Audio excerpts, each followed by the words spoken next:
మనుషుల కథ పూర్వం భూమి మీద జంతువులే ఉన్నప్పుడు ప్రకృతి చాలా ప్రశాంతంగా ఉండేది. చెట్లు, పర్వతాలు, నదులు అన్నీ ఆనందంగా జీవించేవి. కాని ఒకరోజు భూమాత కొత్త జీవిని సృష్టించింది, మనిషి. ఆ మనిషికి ఆలోచించగల శక్తి ఇచ్చి, మాట్లాడే నోరు ఇచ్చి, ప్రేమించగల గుండె ఇచ్చి. మొదట ప్రకృతితో కలిసి జీవించేవాడు. అడవుల్లో వేటాడి, చెట్లలో పండ్లు తిని, నదుల దగ్గర నీళ్లు తాగి జీవించేవాడు. క్రమంగా మనిషి నేర్చుకున్నాడు. మంట వెలిగించడం, ఇల్లు కట్టడం, జంతువులను పంటలకు ఉపయోగించడం. నాగరికత మొదలైంది. కాని కాలం గడిచే కొద్దీ మనిషి లోభి అయ్యాడు.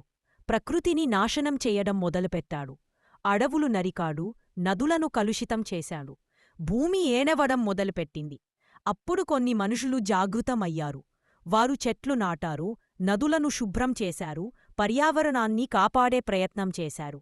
ఇలా మానవజాతి తెలుసుకుంది, ప్రకృతి లేక మనిషి ఉండలేడు. మనిషి లేక ప్రకృతి సజీవముంటుంది. నీతి: ప్రకృతిని ప్రేమించండి, రక్షించండి. అదే మనిషి యొక్క నిజమైన కర్తవ్యం.